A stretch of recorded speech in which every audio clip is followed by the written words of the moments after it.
जय हिंद दोस्तों, मैं हूं मेजर गौरव आर्य और आप देख रहे हैं the Chanakya dialogues Hindi. Like करिए, सब्सक्राइब करिए और बेल आइकन दबाना मत भूलिएगा।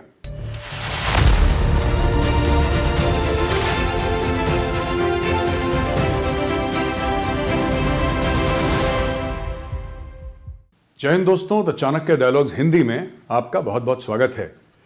लाइन ऑफ एक्चुअल कंट्रोल जो चीन के साथ हमारा जिसको हम बॉर्डर कह सकते हैं, एक किस्म का परसेप्शनल बॉर्डर है हमारा भी, चीन का भी, उसमें डिसंगेजमेंट हो गई है। चीनी फौज पीछे चली गई, भारतीय सेना भी पीछे चली गई। जो अग्रेसिव पोस्चर लिया था, जो फेस ऑफ हुआ था, उसके पीछे दोनों सेनाएं आ गई। लेकिन क्या चीन फिर अगले साल आ सकता है? क्या अब हम ये समझ लें कि क्योंकि चीन पीछे चला गया, चीनी फौज पीछे चली गई, अब अमन और शांति होगी लाइन ऑफ एक्चुअल कंट्रोल पे? इसकी सच्चाई क्या है? सीखा क्या? हमने क्या सीखा? चीनियों ने क्या सीखा? क्योंकि ये बहुत बड़ी सिखलाई थी दोनों फौजों के लिए। तो आज हम बात करेंगे लेफ्टिनेंट जनरल राकेश शर्मा जी से। और lieutenant general Rakesh Sharma GOC 14 core रह चुके हैं। 14 कोर वो एरिया जो पूरा का पूरा लद्दाख का एरिया देखता है और काफ़ी, यानी कि सियाचिन ग्लेशियर से लेकर कारगिल, सारा का सारा उसी एरिया में आता है। बहुत कुछ और भी, गलवान का आपने नाम सुना है, दौलत बेग ओल्डी डेप्स, ये सब 14 कोर का एरिया है। तो हम बात करेंगे जनरल साहब से और जानने की कोशिश करेंगे कि आगे क्या होगा, क्या हुआ। ये तो बहुत लोगों ने आपको बताया, इससे लर्निंग्स क्या थी, सिखलाई क्या थी। बड़ा इंटरेस्टिंग वीडियो है, देखिए। सर जय हिंद और बहुत बहुत स्वागत है सर हमारी शो में आपका। धन्यवाद। सर मेरा पहला सवाल, हमने क्या सीख ली इससे? ये पूरा जो वाकया हुआ, चाइना आया, एक फॉरवर्ड पोस्चर लिया सर चाइना ने। लड़ने के लिए बिल्कुल नहीं आया था सर वो, उसकी मंशा ये नहीं थी। बट हाँ, ये जरूर मंशा थी कि थोड़ी आंखें दिखाएंगे सर, थोड़ा सा मसल फ्लेक्सिंग जिसको कहते हैं सर, दिखाएंगे और भारतीय सेना शायद डर जाए, भारत डर जाए, पीछे हट जाए। इतना तो हमें समझ में आ गया। लेकिन सर जहां तक भारतीय सेना थी, भारतीय सेना को क्या सिखलाई मिली इससे? थैंक यू गौरव। मैं सबसे पहली बात कहना चाहूँगा कि अपनी फौज को अपने पे विश्वास होना ज़रूरी है और अपनी डिसीजन मेकिंग में विश्वास होना ज़रूरी है। हमको अपने विल पे विश्वास होना ज़रूरी है, हमको क्या करना है और हम इसके बारे में डिसीजन ले सकते हैं। आई थिंक सबसे बड़ी सिखलाई हमको ये मिली है कि हमारे पास ऐसी विल पावर है कि हम डिफ़िकल्ट डिसीजन ले सकते हैं और उसको पूरा कर सकते हैं, आखिर तक जा सकते हैं। तो इस हिसाब से देखा जाए तो जहाँ पे आज से 20 साल पहले जब कारगिल लड़ाई नहीं हुई थी तो वहाँ फौज ही नहीं होती थी, 14 कोर भी नहीं थी और फौज ही नहीं थी। एक ब्रिगेड होती थी कारगिल में, एक पलटन होती थी ईस्टर्न लद्दाख में, और ग्लेशियर था। ग्लेशियर जैसे आप जानते हैं ग्लेशियर था। आज देखो तो वहाँ पे इतनी फौज है। इस 6 महीने में हमने कितनी फौज इंडक्ट करी, उनको विंटर में बिठाया और विंटर में उनको खाना खिलाया और उसके बाद हमने ऑपरेशन किए। और चाइना से बैरल टू बैरल, कभी किसी हिस्ट्री में ऐसा नहीं आया है कि 100 मीटर दूर पे टैंक आमने सामने खड़े हों, modern tanks T-90 and type 99 आमने सामने खड़े हों, एक दूसरे की आंख मिला के देख रहे हो और आंखें झपका नहीं रहे हो। हमको अपने पे बहुत बड़ा विश्वास हुआ है कि हम ये बॉर्डर पे इस एडवर्सरी को हैंडल कर सकते हैं। So that is biggest thing. Second major issue is कि अगर हमने अपनी ज़िंदगी के राष्ट्र की 20 साल 30 साल हमने गवा दिए इंफ्रास्ट्रक्चर ना बनाने में, वो हमको इस वक्त एक बहुत ज़ोर से झंझोड़ा गया है कि ये इंफ्रास्ट्रक्चर लद्दाख जैसे इलाके में बहुत आवश्यक है और बहुत ज़रूरी है और इमीडिएटली करने की आवश्यकता है। तो ये सेकंड इशू है कि हमारा जो अभी 6 महीने के लिए लद्दाख का इलाका कट ऑफ हो जाता है और सिर्फ हवाई जहाज़ पे डिपेंडेंट करता है, ये नहीं हो सकता। ये फ्यूचर नहीं है। फ्यूचर में हमको 24 घंटे 12 महीने रोड्स कनेक्ट करने की आवश्यकता है। आई थिंक गवर्नमेंट ने इसको समझ लिया है और इस पर एक्शन भी हो रहा है। एक नया DPR बन के आ गया है शिंगो पास का। सो रोहतांग के पास शिंकुला और उसके बाद पदम, दारचा, नीमू, ले लद्दाख रोड सारा साल खुल सकता है। सो एक बड़ा मेजर चेंज ये आया है। और तीसरा है कि हमने देखा है कि एक दुश्मन है, एक दुश्मन मुल्क है पाकिस्तान। हम जानते हैं, हम पाकिस्तान की बातें करते करते थक गए हैं पिछले 6 डिकेड से। पर चाइना से 1981 के बाद से एक जॉइंट वर्किंग ग्रुप चलता था। 1988 में जब राजीव गांधी जी गए वहाँ पे तो एक नया सिस्टम शुरू हुआ। उसके बाद हमने 5 ट्रीटी साइन करी और एक मन में भावना थी, नहीं चाइना से ठीक हो रहा है यार, $85 बिलियन का ट्रेड है, ये $100 बिलियन ट्रेड हो जाएगा एक टाइम पे। ऑलरेडी हमारा लार्जेस्ट ट्रेडिंग पार्टनर चाइना है, अमेरिका नहीं है, अभी ऑलरेडी चेंज हो चुका है। सो हमको विश्वास था कि यार नहीं, चाइना से नहीं होगा। एक हमारे पास एक भावना आ गई थी कि चाइना से युद्ध नहीं होगा, हमारा रिलेशनशिप ठीक ठाक है। ये हमको सबसे बड़ी सिखलाई मिली है कि विश्वास नहीं रखना है। ये जो जिसको हम इंग्लिश में बोलते हैं ट्रस्ट डेफिसिट, ये ट्रस्ट डेफिसिट नहीं है, ट्रस्ट इज जीरो ट्रस्ट। अब हमको पता चल गया है कि हमको जीरो ट्रस्ट है, ये कल को क्या करेगा इसका भरोसा नहीं किया जा सकता। हमको जरूरत है कि हम उनसे अच्छे रिलेशन रखें, पर विश्वास की बिना पे नहीं रखें। विश्वास ये रखें कि कल को वो करेगा, उसमें यह है। और मैं चौथी बार कहूँगा कि, और लास्ट मेरा ये है कि हमको ये भी समझ में आ गया है कि उस जैसे इलाकों में क्या कैपेबिलिटीज़ की आवश्यकता है, जो हमें कमियां हैं। जी, हम गिन सकते हैं उंगलियों पे कि भैया ये कमियां हैं जो हमको जल्दी पूरी करनी है। तो ये जो 4 चीज़ें हैं, ये हमको पूरी क्लैरिटी से आ गई हैं कि हमको ये करना है। हम विश्वास के साथ चाइना के साथ जी नहीं सकते, गुड रिलेशन रखना आवश्यक है, ये ज़रूरत है। हम फौजी युद्ध नहीं चाहते हैं, हमने तो देखा है, हमने पेन देखी है, हमने पलटनों में देखा है गोलियां चलती हुई। हमको युद्ध नहीं चाहिए, पर तैयारी करने हमारी आवश्यक है। और ये हमको समझ में आ गया है कि हमको तैयार रहना की आवश्यकता है, और उसके लिए हमको फ्यूचर के लिए क्या क्या चाहिए, क्या कैपेबिलिटी चाहिए, वो मालूम चल गया। जी सर, मेरा दूसरा सवाल, और ये थोड़ा सा पेचीदा सवाल है सर, जिसको क्रिकेट में गुगली कहते हैं सर। अगर आप एक चाइनीज़ जनरल होते और आप इस थिएटर के इंचार्ज होते, आप इंडियन आर्मी के जनरल नहीं होते, आप चाइनीज आर्मी के जनरल होते सर, आप क्या सीख लेकर जाते इंडियन आर्मी के फेस ऑफ से? आप क्या सीख लेकर जाते? क्योंकि आपके लिए भी नया अनुभव था उस हाइट्स पे। हमारे जो फौजी होते सर 20-21 हज़ार पे और पता नहीं कितनी कितनी हाइट्स पे, mountain warfare, winter warfare, high altitude warfare, इस मिक्स में शायद ही कोई फौज है दुनिया में जो इतना एक्सटेंसिवली जिसने ऑपरेट करा है जितना इंडियन आर्मी ने करा, और कोई है नहीं। लेकिन from a Chinese perspective sir, China के नुक्ते नज़र से अगर मैं देखता हूँ, आप चाइनीज जनरल हैं, उनके अगर आप शूज़ में हैं, तो आपके लिए क्या सिखलाई थी इस पूरे एक साल के जो वक्फा था उसमें? तो सबसे पहले है गौरव कि आपकी गुगली आउटगोइंग बॉल थी, मेरे को छोड़ देना चाहिए, इसको टच नहीं करना चाहिए, विकेट कीपर पकड़ लेगा, but that apart. Thank you. पहले तो मैं चाइनीज जनरल नहीं हूँ, but that is a side. China ने ये जो किया है, जो भी किया है, पहले तो ये है कि मैं चाइना के हिसाब से बोल रहा हूँ, हमारा decision making central military commission से होता है, हर डिसीजन वहीं से होता है, वहीं पैदा होता है। और जो हर फॉरेन पॉलिसी का डिसीजन है वो फॉरेन पॉलिसी कमीशन देता है, जो CMC का हिस्सा है। और ये दोनों जो है पॉलिट ब्यूरो स्टैंडिंग कमेटी के अंडर आते हैं। जो उनकी स्टेट काउंसिल है उसका अलग रोल है, वो एक्सिक्यूशनरी बॉडी है। पर ये हम जानते हैं कि जो डिसीजन होगा वो CMC लेगा या फॉरेन पॉलिसी कमीशन लेगा। ये 2 बॉडीज़ हैं जो डिसीजन लेती हैं, और दोनों का जो चेयरमैन है वो प्रेसिडेंट जी जिनपिंग है। तो डिसीजन जो है कहाँ चलते हैं और कहाँ ख़त्म होते हैं। जैसे हम आपस में बात करते हैं कई बार कि यार पाकिस्तान से बात करनी है तो यार वो आपको फाइनली घूम फिर के उनकी मिलिट्री को टैप करना पड़ेगा, बिकॉज उनकी पॉलिटिशियन तो चलेंगे नहीं, मिलिट्री चलती। हमको यहाँ मालूम होना चाहिए कि कौन किससे बात करनी है, इनका लेवल दिया।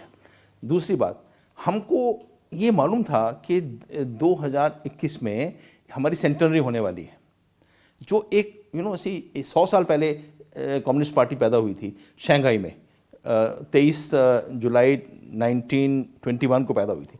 हमको पता था मेजर इवेंट आना है, और ये पिछले 8 साल में हमारी गवर्नमेंट, चाइनीज़ गवर्नमेंट ने कम्युनिस्ट पार्टी को बहुत सुदृढ़ करा है।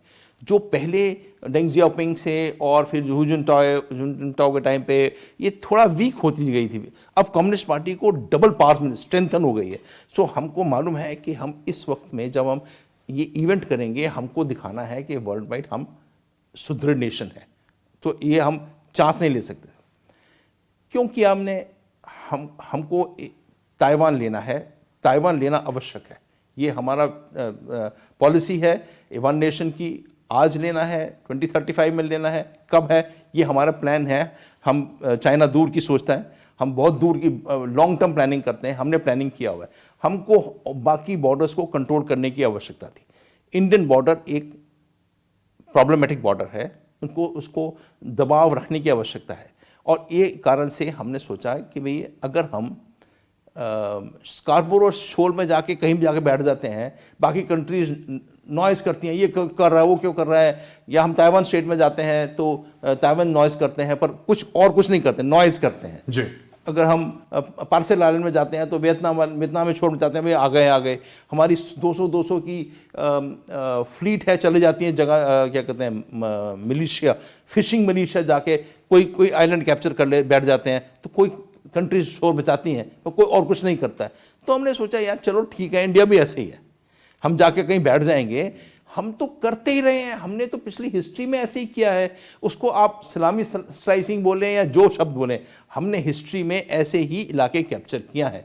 पहले तिब्बत ले लिया, शिंकियांग, इनर मंगोलिया।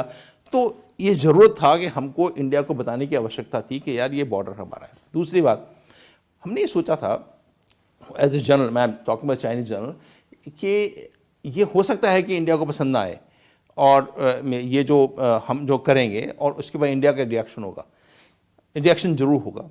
कहाँ तक इंडिया का रिएक्शन होगा? हम जानते हैं कि इंडिया के पास जो लद्दाख का इलाका है उसमें कोई रोड नहीं है, 6 महीने 7 महीने रोड ब्लॉक रहती है।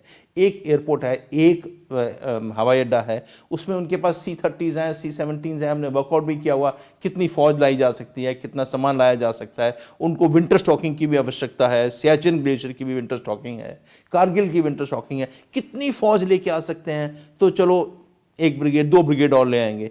इससे ज़्यादा हम एक चाइनीज जनरल के मन में विचार नहीं आना चाहिए कि वह 2 डिवीजन 2.5 डिवीजन ले आएंगे इंडिया। ये उनके मन में शायद विचार ना आया। Almost core minus sir, almost if I can say that. So इतनी फौज आके इंडिया वहां ले आएंगे, तो ये हमको विश्वास नहीं था। दूसरी बात थी। तीसरी बात, ये फौज ले आएंगे, उसके बाद हम ये सोचेंगे जून जुलाई के महीने में लास्ट ईयर कि हमको शायद इनको विंटर तक रखना पड़ेगा, और विंटर पूरी रहेंगे, उनको भी रोटी खिलानी पड़ेगी, लॉजिस्टिक हैंडल करना पड़ेगा। ये नहीं होगा इंडिया से। ये उनको अपने ही जो एग्जिस्टिंग फौज है वहां पे, उसको सस्टेनेंस में काफी एफर्ट लगता है, और एक और कोर माइनस लाके उसको सस्टेन करना मुश्किल होगा। फाइनली इंडिया को विड्रॉ करना पड़ेगा, उनके पास इंफ्रास्ट्रक्चर नहीं है।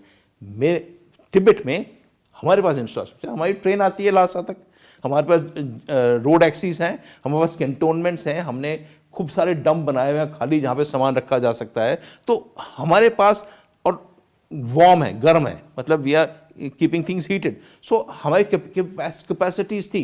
तो हमारे विचार में इंडियन आर्मी को सस्टेन करने में विंटर में प्रॉब्लम आनी थी, और एक वक्त आएगा कि भाई अक्टूबर नवंबर के महीने में वो विड्रॉ कर पाएंगे। तीसरी बात, क्या ये एज ए चाइनीज जनरल मेरे दिमाग में आया होगा कि इंडिया कोई ऑफेंसिव एक्शन लेगा?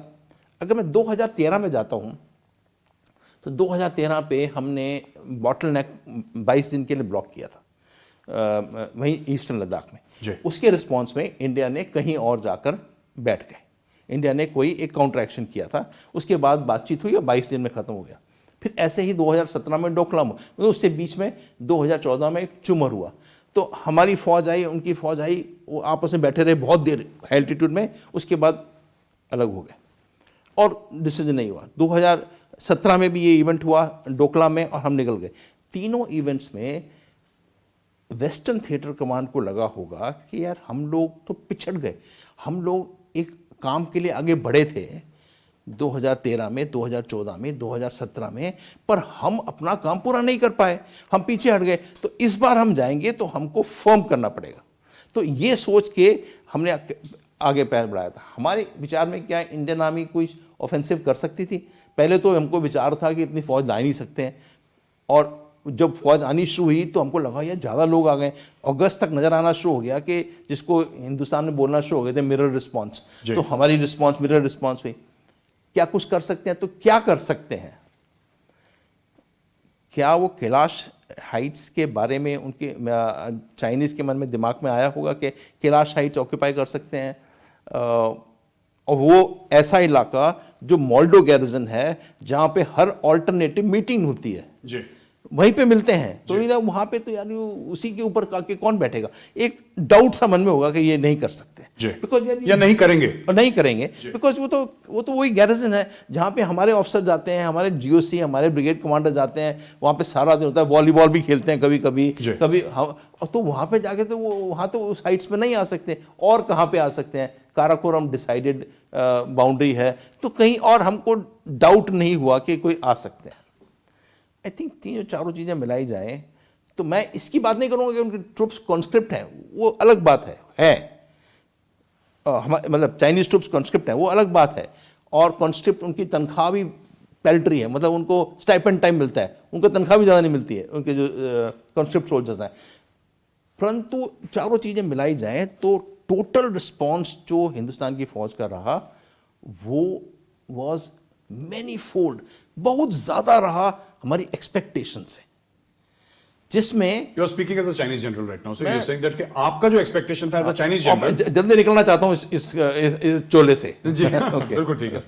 सो मेरा कहने का तात्पर्य ये था कि मैं चाइनीज जनरल में, हमारे विचार में जो टोटल रिस्पॉन्स था from political to ground soldier was many fold larger than जो हमने एक्सपेक्ट किया था एज चाइनीज। आप इसको डिस्प्रोपोर्शनेट कह सकते हैं सर? बिल्कुल यही वर्ड है, आप बिल्कुल सही बोल रहे। डिस्प्रपोर्शनेट रिस्पॉन्स और रेजिलियंस की उस रिस्पॉन्स को हमने सस्टेन किया।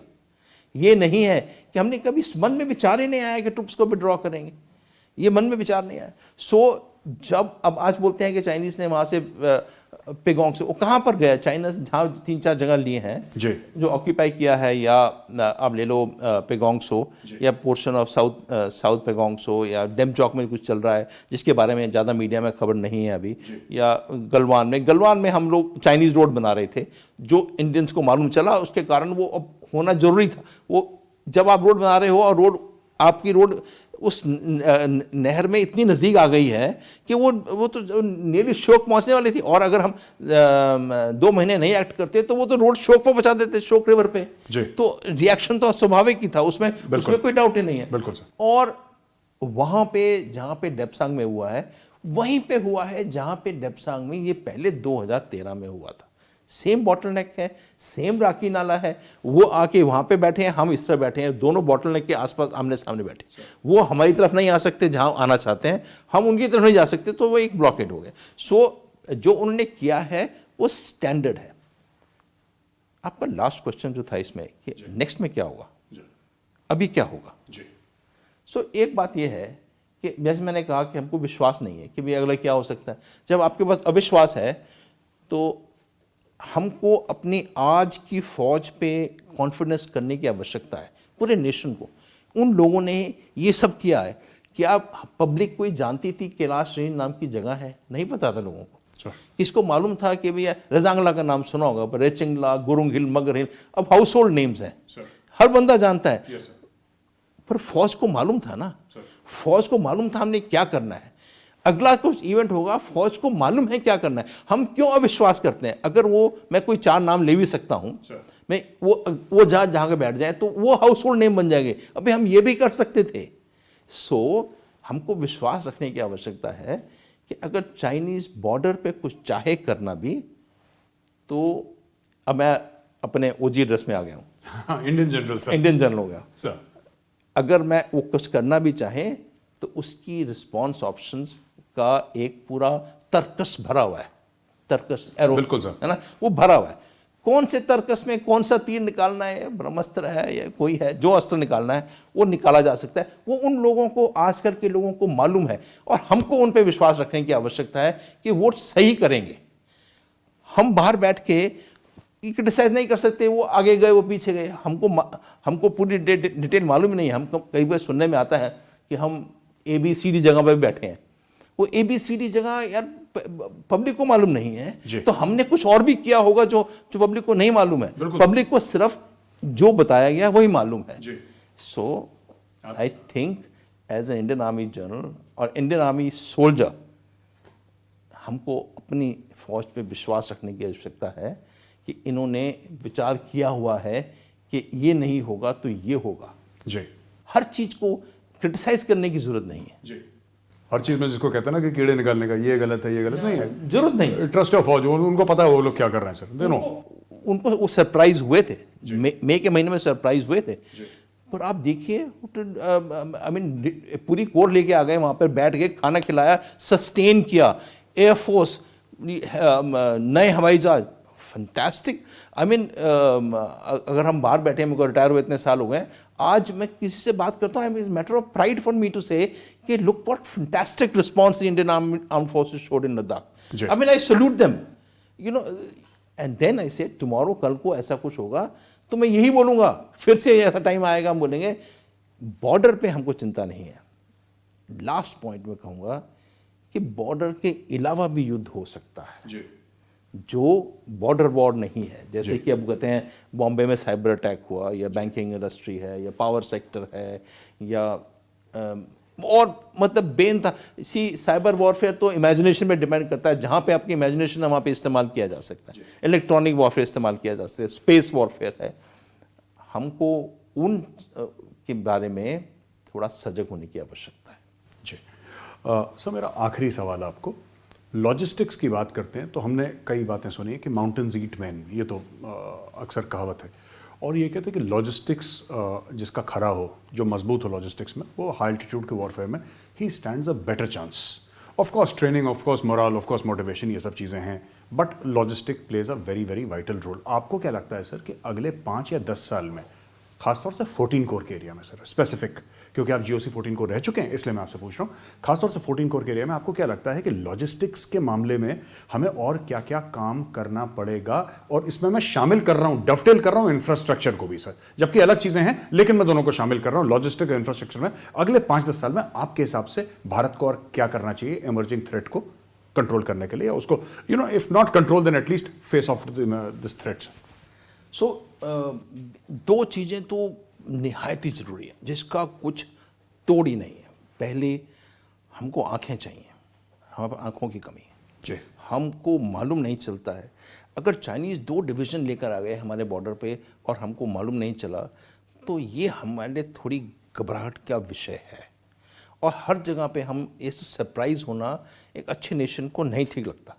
सो जिसको हम ISR बोलते हैं अपनी भाषा में, intelligence surveillance reconnaissance, satellite, space, electronic warfare, electromagnetic spectrum, हर चीज़ के हिसाब से हमको एक पहले अंदेशा होना आवश्यक है, जो आजकल के ज़माने में आजकल की साइंस के मुताबिक किया जा सकता है।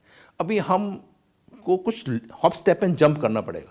हम बेसिक से शुरू नहीं हो सकते। अगर हमारा बेसिक्स की कमी है उसमें नहीं, हमको हॉप स्टेप एंड जंप हमको इस हिसाब पे लाना पड़ेगा। या तो खुद ले आएँ, या मे बी हमारे जो मित्र राष्ट्र हैं उनसे मदद लें, कुछ इंस्टीट्यूशनलाइज करें जिसमें हम सरप्राइज ना हो।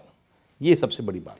और दूसरा इंफ्रास्ट्रक्चर, रोहतांग टनल को बहुत टाइम लगा बनते बनते, पर बन गई। बहुत अच्छी बात है कि इस गवर्नमेंट ने पुश करके और रोहतांग टनल बन गया। शिंगोला जो हम लोग शिंगोला बोलते हैं, कोई शिंकुला बोलते हैं, जो सेकंड टनल है जिसके बाद पदम वैली में जाते हैं, 13.5 किलोमीटर की टनल है, वो हमको निहायत ही आवश्यक है। उसके बाद हम एक रोड को मनाली से लेह तक के लिए फुल टाइम खोल देंगे, वो बहुत ज़रूरी है। बिकॉज उसका एक पैच था दरचा से नीमू के बीच के पैच, जो बिल्कुल शेयर वॉल थी, पर हमने तोड़ दिया।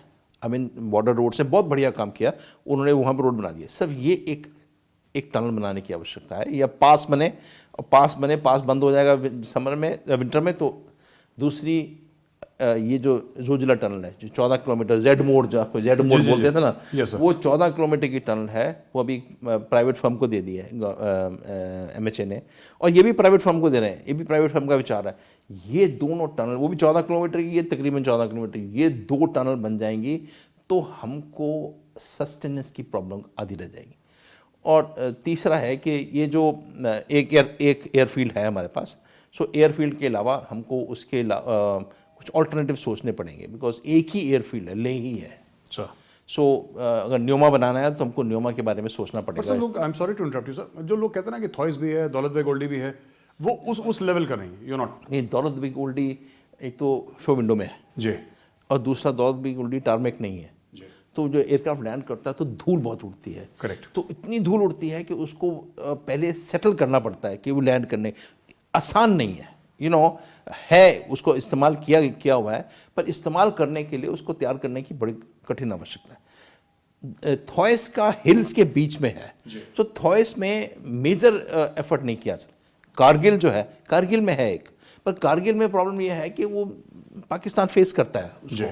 सो these are, we have to start thinking of finding another alternative strips, alternatives available to us, जिसमें हम और एयर लैंडिंग्स करा जा सकें, कोई रोड ऐसी बनाई जा सके, जैसे अब का हाईवेज भी बन रही है जहाँ पे एयरक्राफ्ट लैंड करते हैं, तो हम कोई हाईवेज ऐसी बनाए, रोड ऐसी बनाए जहाँ से एयरक्राफ्ट लैंड कर सके। सो कुछ हमको इंफ्रास्ट्रक्चर बनाने की आवश्यकता है। मैं लास्ट पॉइंट हियर इज कि आप जानते हैं इस इलाके को कि एक आदमी को वहाँ पे जाने के लिए 14 दिन का एक्लिमेटाइजेशन करना पड़ता है। बिल्कुल और विदाउट एक्लिमेटाइजेशन सारी हाई एल्टीट्यूड बीमारियाँ हो सकती हैं वहाँ पे, और किसी को भी हो सकती है। टफेस्ट जो बंदा है वो भी प्रॉब्लम में फंस सकता है।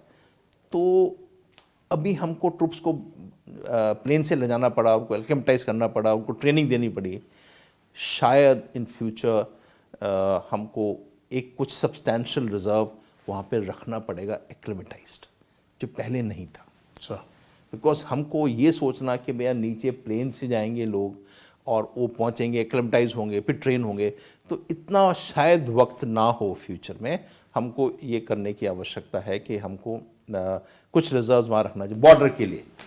And I and by saying that I stand by कि हमको जो हमारी वॉरफेयर इलेक्ट्रोमैग्नेटिक स्पेक्ट्रम या साइबर वॉरफेयर या इसके लिए हार्डनिंग की आवश्यकता है, इसके लिए ध्यान देने की आवश्यकता है। जी सर, बहुत बहुत धन्यवाद हमें ज्वाइन करने के लिए।